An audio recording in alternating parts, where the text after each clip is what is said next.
पूरे देश में आज रात 12 बजे से संपूर्ण देश में संपूर्ण लॉकडाउन होने जा रहा है। तो सुना आपने प्रधानमंत्री नरेंद्र मोदी को, उन्होंने कहा है आज रात 12 बजे से पूरे देश में संपूर्ण लॉकडाउन। हालात ये हैं कि देश में कई जगह सड़कों पर बिहार के मजदूरों को भूखे प्यासे पैदल जाते हुए देखा जा सकता है। जान हथेली पे देख के जा रहे हैं, न पहनने को न खाने को न कुछ। कैसे मर जाऊं, क्या रहूं, क्या खाऊं, कोई सुविधा नहीं तो क्या करूं। तो हम लोग नहीं जाएंगे तो यहाँ मर जाएंगे भूखा प्यासा।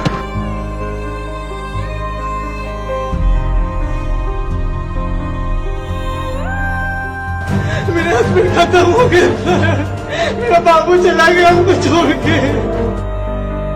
कोरोना से जंग में भी देखिए बिहार अस्पताल खुद बीमार है, अस्पतालों के हालात बता रहे हैं कि मरीज भर्ती हो जाएं तो वो भगवान भरोसे ही घर वापस हो पाएंगे। पटना के अस्पतालों में ऑक्सीजन की कमी है, अस्पतालों ने मरीजों को लेना बंद कर दिया है।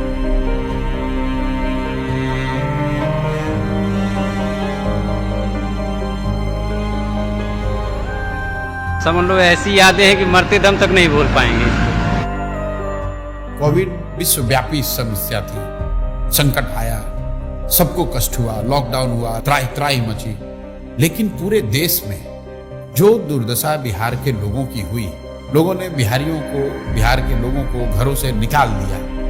लोगों को बस तक नहीं मिला, ट्रेन नहीं, गाड़ी नहीं, पैदल चल के बच्चों को लेकर अपनी पोटली, अपनी जीवन की पूरी कमाई, जमा पूंजी लेकर हजार हजार किलोमीटर महिलाएं, बच्चे पैदल चलकर आए। महीनों तक वो नजारा चलता रहा और हम जैसे लोग सारी शक्ति, ताकत, साधन होने के बावजूद कुछ नहीं कर सके। तो ऐसा लगा कि नहीं, अगर भगवान ने शक्ति बुद्धि दी है, कुछ ऐसा करना होगा जिससे कि समाज सुधरे। नेताओं को जिताते हराते रहने से कुछ नहीं होगा। मेरा मोह भंग हुआ। फिर साल भर अपने लिए रखा, सोचने के लिए, समझने के लिए कि क्या करना है, कैसे करना है। और तय करके जब 2 मई 2022 को मैं आया बिहार में, 2 अक्टूबर से गांधी आश्रम पश्चिम चंपारण से पदयात्रा शुरू करेंगे। हर गांव, हर शहर, हर गली, हर मोहल्ले, हर पंचायत में पहुंचने के लिए पूरे बिहार में एक बार जाने का प्रयास करेंगे। जन सुराज क्या है? ये समाज की मदद से एक नई राजनीतिक व्यवस्था बनाने का प्रयास है। लहरा दो, सरकशी का परचम लहरा दो, गर्दिश में फिर अपनी सरजमी का परचम लहरा दो। पूरे बिहार में 3 बरस पैदल चल के आपके गांव समाज को मत कर आपके बीच से ऐसे आदमी को चुन कर निकालेंगे जिसके पीछे अपना पूरा पैसा, शक्ति, ताकत, बुद्धि सब लगाएंगे और आपके आशीर्वाद से उसको जिता कर लाएंगे। वोट चाहे जिसको भी दो, एक बार वोट अपने बच्चों के लिए।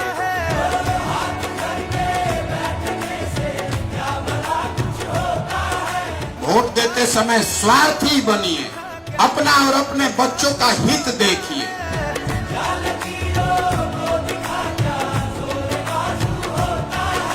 जन सुराज पदयात्रा किसी और पदयात्रा से बेहद अलग है।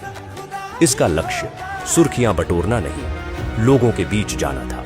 उन लोगों की समस्याएं, उनका दुख समझना था जो आजादी के 7 दशक बाद भी मुख्य धारा में नहीं पहुंच पाए। प्रशांत किशोर उस बिहार को ढूंढने निकले थे जो विकास की दौड़ में इतना पीछे छूट गया था कि वहां उम्मीद की कोई किरण तक नहीं पहुंचती थी, जिसे देश के सभी नेताओं और दलों ने न सुधर पाने वाला राज्य मान लिया था। जन सुराज पदयात्रा का कोई समय निर्धारित नहीं है। जब तक एक पंचायत की सभी समस्याओं का पता न चले, अलग अलग समाज और वर्गों के लोगों की मुश्किलों का पता न चले, तब तक प्रशांत किशोर उसी पंचायत में रहते। बिहार में यह पहली बार हो रहा था कि कोई व्यक्ति पायदान में खड़े आखिरी शख्स तक पहुंच रहा था, उससे बात कर रहा था।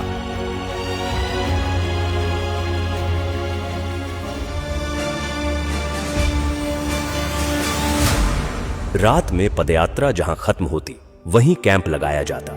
इस कैंप में प्रशांत किशोर 200 से 250 पदयात्रियों के साथ रुकते। न सोने की सही जगह थी, न पीने का साफ पानी। कैंप में सुविधाओं का अभाव था, लेकिन बिहार में बदलाव लाने के हौसले के आगे ये तकलीफें असर नहीं करती थी। सुबह होते ही कैंप में गांव वालों का आना शुरू हो जाता। प्रशांत किशोर उनसे मिलते और उनकी समस्याओं पर बात करते। लोगों को यकीन था कि कोई सुने न सुने, प्रशांत किशोर उनकी आवाज सुनेंगे और उनका दुख दूर करेंगे।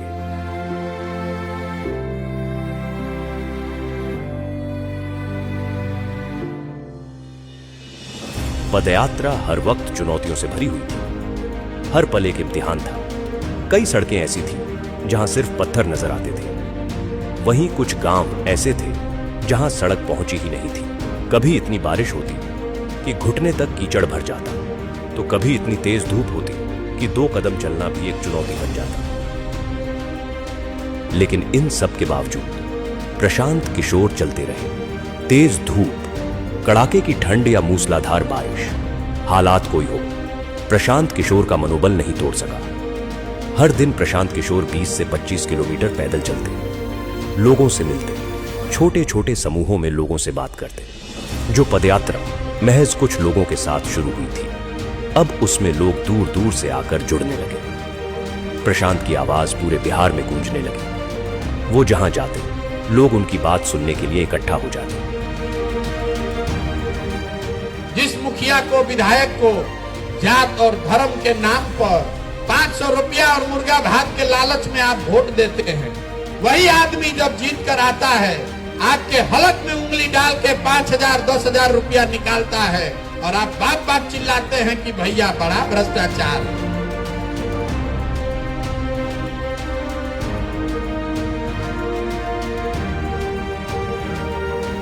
लेकिन इसी बीच कुछ ऐसा हुआ जिसने सबकी सांसें अधर में लटका दी। लगातार खराब रास्तों पर रोजाना 20 से 25 किलोमीटर चलने की वजह से प्रशांत किशोर की कुछ मांसपेशियां फट गईं। वो चलने फिरने में असमर्थ हो गए। डॉक्टर ने उन्हें कुछ हफ्ते आराम करने की सलाह दी। समस्तीपुर में जब एंट्री हो रही थी, वैशाली से हम लोग समस्तीपुर की तरफ बढ़ रहे थे, तो शाम के बाद अचानक से हमारी नजर जब प्रशांत किशोर पे पड़ी तो उनके पैरों में बहुत तकलीफ थी। मतलब वो जूझ रहे थे उस तकलीफ से, उनसे चला नहीं जा रहा था। और चूंकि वो बहुत संकल्पित थे और जैसा कि सबको पता है वो बहुत जिद्दी आदमी है, 5-6 किलोमीटर का डिस्टेंस अभी और रह गया था। बावजूद इसके कई लोगों ने आके बताया, हम लोगों ने कहा कि भाई आपसे नहीं चला जा रहा है तो आप किसी गाड़ी पे बैठ जाइए, वहाँ से हम लोग चलते हैं। लेकिन तब भी उन्होंने उसको किसी तरीके से कंप्लीट किया। शाम को जब पदयात्री आपस में बैठ के बातचीत कर रहे थे तो ये बातचीत चल रही थी, सब मायूस थे और एक बार के लिए लग रहा था कि अब शायद ये पदयात्रा कभी ना चले, जितना तकलीफ में प्रशांत किशोर उस वक्त दिखाई पड़ रहे थे। लेकिन महज कुछ दिनों के बाद ही उतने ही उत्साह के साथ उसी मोरवा ब्लॉक के लरुआ गांव से पदयात्रा फिर से शुरू होती है। तो वहाँ महिलाएं उनको आशीर्वाद देने के लिए लगातार आए हैं। सबकी आंखों में आंसू है, इमोशनल है। जैसे ही पदयात्रा चलती है, कई लोग उनको गले लगा लेते हैं, कई महिलाएं उनके सर पे हाथ रख देती हैं उनको आशीर्वाद देने के लिए। बुजुर्ग आके बात करते हैं और गांव में भी एक उत्साह का माहौल होता है कि जिस व्यक्ति को यहीं पे चोट लगी थी वहीं से उनकी शुरुआत हो रही है।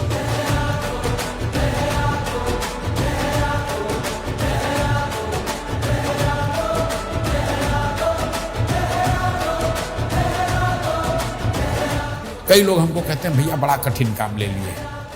मेरे घर वाले, मेरे दोस्त मित्र, जानने वाले, सहयोगी सब यही कहते हैं ये तो बहुत कठिन काम आपने ले लिया है। मैं कहता हूं भाई कठिन है इसलिए मुझे करना है, कोई दूसरा नहीं हिम्मत करेगा इसलिए मुझे करना है।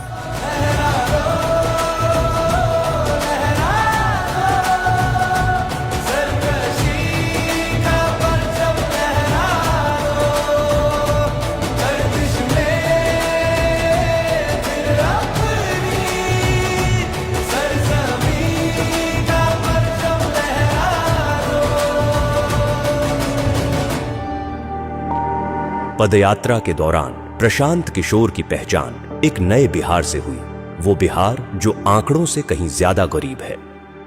बिहार जितना आंकड़ों में गरीब दिखता है और जब आप उसको इन पर्सन फील करते हो तो दोनों में जमीन आसमान का फर्क है। क्या वो इन पर्सन और भी ज्यादा बहुत भयानक दिखता है।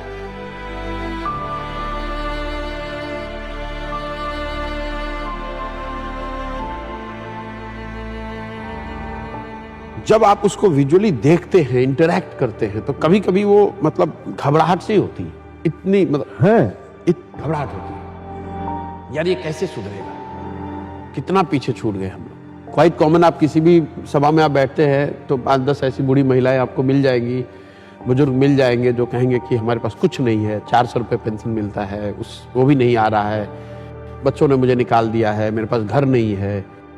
वो घबराहट होती है मुझे, घंटों में सोचता हूं कि यार कैसे वो मैनेज कैसे करते हैं 400 रुपए में।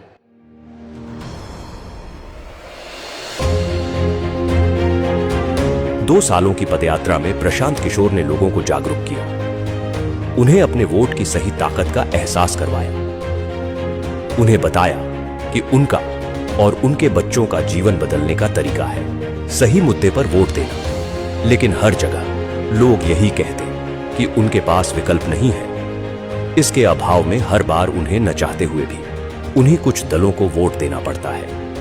इसी सवाल के गर्भ से निकला जन सुराज अभियान को राजनीतिक स्वरूप बनाने का विचार। जन सुराज के 1 करोड़ से ज्यादा संस्थापक सदस्यों के साथ चर्चा की गई, हर बात पर बारीकी से बात की गई और इसके बाद सबकी सहमति से तय हुआ कि इस अभियान को अब राजनीतिक दल का स्वरूप देना जरूरी है ताकि बिहार की विकल्पहीनता खत्म हो। 25 में बिहार में नई व्यवस्था बननी है। आपने हाथ में राखी बांधी है, तब आपका हाथ पकड़ रहे हैं और भरोसा रखिए आपको भी हारने नहीं देंगे। 2025 में जनता का राज बनाए।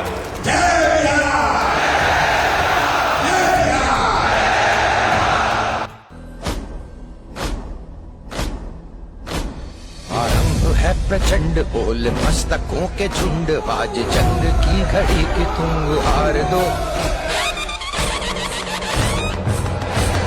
आरंभ है प्रचंड बोल मस्तकों के झुंड, आज जंग की घड़ी की तुम हार दो।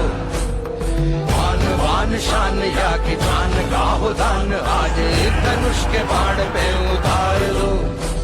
आरंभ है प्रचंड, मन करे सो प्राण दे, जो मन करे सो प्राण ले, वही तो एक सर्वशक्तिमान है। विश्व की पुकार है, ये भागवत का सार है कि युद्ध ही तो वीर का प्रमाण है। जो लड़ सका है वो ही तो महान है। जन सुराज को आधिकारिक तौर पर जन सुराज पार्टी के तौर पर स्वीकार कर लिया गया है।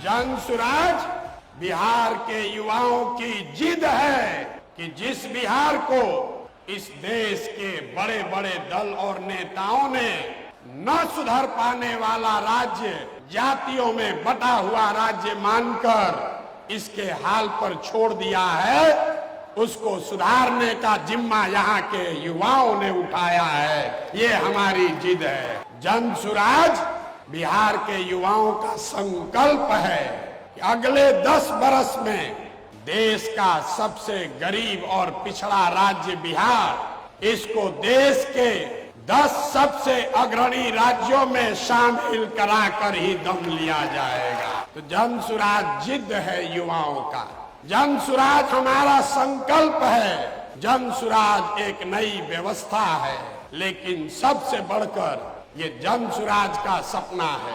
अपने जीवन काल में हम लोग ऐसा भी दिन देखना चाहते हैं जब हरियाणा, पंजाब, गुजरात, महाराष्ट्र से लोग बिहार में रोजी रोजगार करने आए, तब मानेंगे कि बिहार में विकास हुआ है। होना चाहिए कि नहीं होना चाहिए? होना चाहिए कि नहीं होना चाहिए?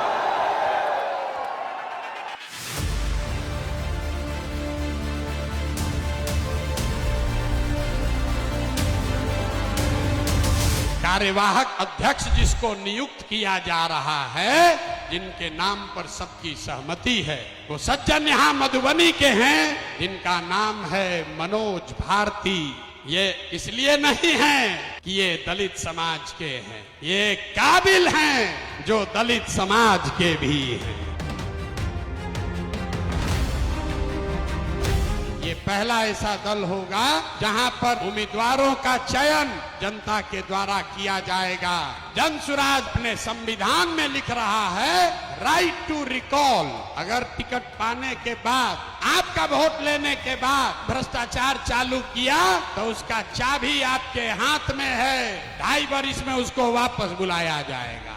जनसुराज पार्टी का जो आधिकारिक झंडा होगा उसमें महात्मा गांधी के साथ साथ संविधान निर्माता बाबा साहब अम्बेडकर का चित्र भी शामिल किया जा रहा है। कमर कस लीजिए, जंग की शुरुआत ठान दी है, अब हम लोग पीछे हटने वाले नहीं हैं। जय बिहार, जय बिहार, जय बिहार, जय बिहार, जय बिहार। प्रशांत किशोर ने आज अपनी नई पार्टी लॉन्च की। पार्टी का नाम है जन सुराज पार्टी। इस मौके पर पटना के वेटरनरी ग्राउंड में प्रशांत किशोर ने बड़ा कार्यक्रम किया। उन्होंने कहा कि वो बिहारियों के सम्मान के लिए काम करेंगे। पार्टी के झंडे पर बापू और बाबा साहब दोनों की फोटो।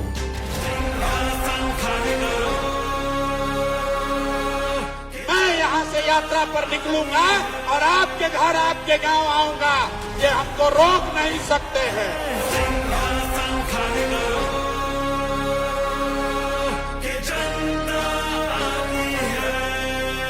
6 महीने के लिए कमर कस लो और अपने इस बेटे, अपने भाई पर भरोसा रखिए। नवंबर में आपको नई सरकार बनाकर, जनता की सरकार बनाकर देंगे।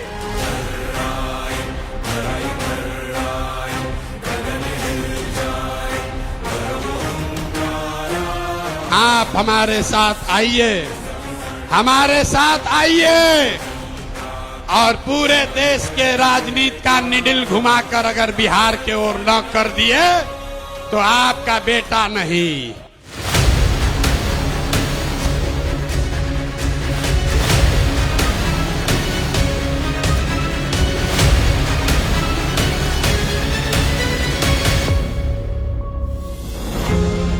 दल बनने के बाद एक बार फिर प्रशांत किशोर ने लोगों के बीच पहुंचना शुरू किया। इस यात्रा को नाम दिया गया बिहार बदलाव यात्रा। मकसद वही था, दशकों से विकास की दौड़ में पीछे छूट रहे बिहार के लोगों को बताना कि वो गरीबी और बदहाली से कैसे निकल सकते हैं। लोगों को ये एहसास दिलाना कि वो अपने वोट की ताकत से बिहार में कैसे बदलाव ला सकते हैं। यात्रा की शुरुआत जयप्रकाश नारायण के पैतृक गांव सिताब दियारा से हुई, लेकिन वहां पहुंचकर पता चला कि जेपी के घर का बिजली कनेक्शन कटा हुआ था क्योंकि बिजली बिल का भुगतान नहीं किया गया था।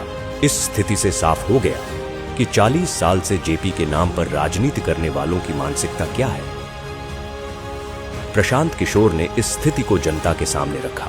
भाई बताइए, जेपी के घर में भारत रत्न आपने दे दिया, आप जेपी की महिमा मंडन कर रहे हैं उनके नाम पर, उसी पर बैठे हुए हैं और उनके घर में बिजली नहीं है, अंधेरा रहता है। इससे ज्यादा दुर्भाग्य की बात क्या हो सकती है। नतीजा यह हुआ कि जेपी के घर की बिजली बहाल हुई। इस तरह बिहार को बदलने की यात्रा की शुरुआत जेपी के घर की स्थिति बदलकर हुई। 1 साल से कटी हुई है डिस्कनेक्ट में। आज प्रशांत साहब आए हुए हैं तो बिजली चालू हो गई यहाँ पे। बिहार बदलाव यात्रा ने इस बात को साफ कर दिया कि प्रशांत किशोर ने लोगों के मन में उम्मीद भर दी है। वो जहां जाते हजारों की भीड़ उनके स्वागत में खड़ी रहती। लोग दूर दूर से प्रशांत किशोर को सुनने आ रहे थे। वोट बिहार का तो फैक्ट्री कहाँ लगना चाहिए, बिहार में कि गुजरात में? सबको बोलना है, वोट बिहार का तो फैक्ट्री कहाँ लगना चाहिए, बिहार में कि गुजरात में? बिहार में कि गुजरात में? नीतीश कुमार को रखना है कि हटाना है? रखना है कि हटाना है? रखना है कि हटाना है? हाथ उठाकर बोलिए, रखना है कि हटाना है? सभाओं में जन सुराजियों की ऐसी भीड़ उमड़ती कि लोग देखकर दंग रह जाते। सबके मन में सिर्फ एक ही उम्मीद कि प्रशांत किशोर बिहार में बदलाव लाएंगे। बिहार में बदलाव होना चाहिए कि नहीं होना चाहिए? होना चाहिए। अभी होना चाहिए कि 5 वर्ष के बाद? अभी कि 5 वर्ष के बाद? सब लोग तैयार है? अगर सब तैयार है तो हमसे गारंटी ले लीजिए, छठ के बाद किसी का बच्चा बिहार से बाहर पढ़ने के लिए और रोजगार के लिए नहीं जाएगा।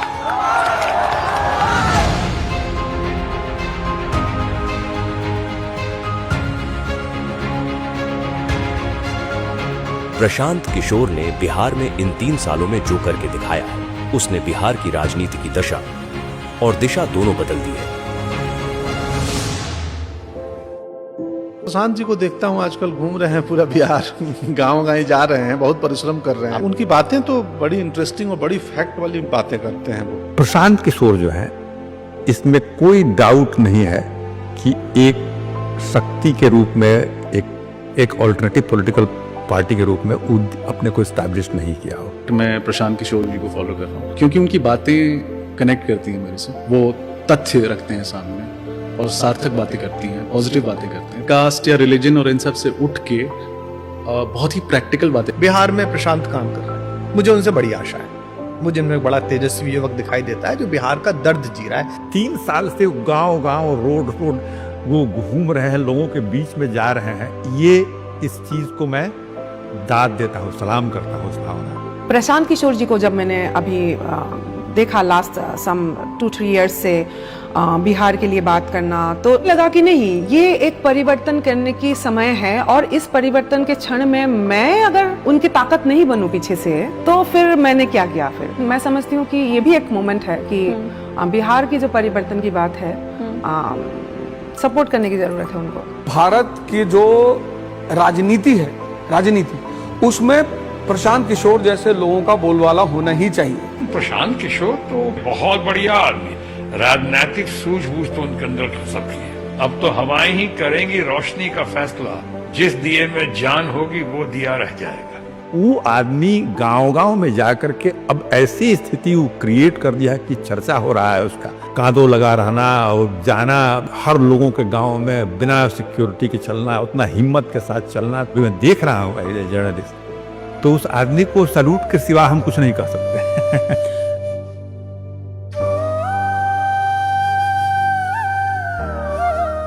जीवन में मेरे पास जो कुछ भी है वो सब कुछ मैंने इसमें दांव पर लगाया है, अपना सब कुछ झोंका है इस पर, और ये तय करके आए हैं कि चाहे जो भी करना पड़े, किए बगैर मानूंगा नहीं।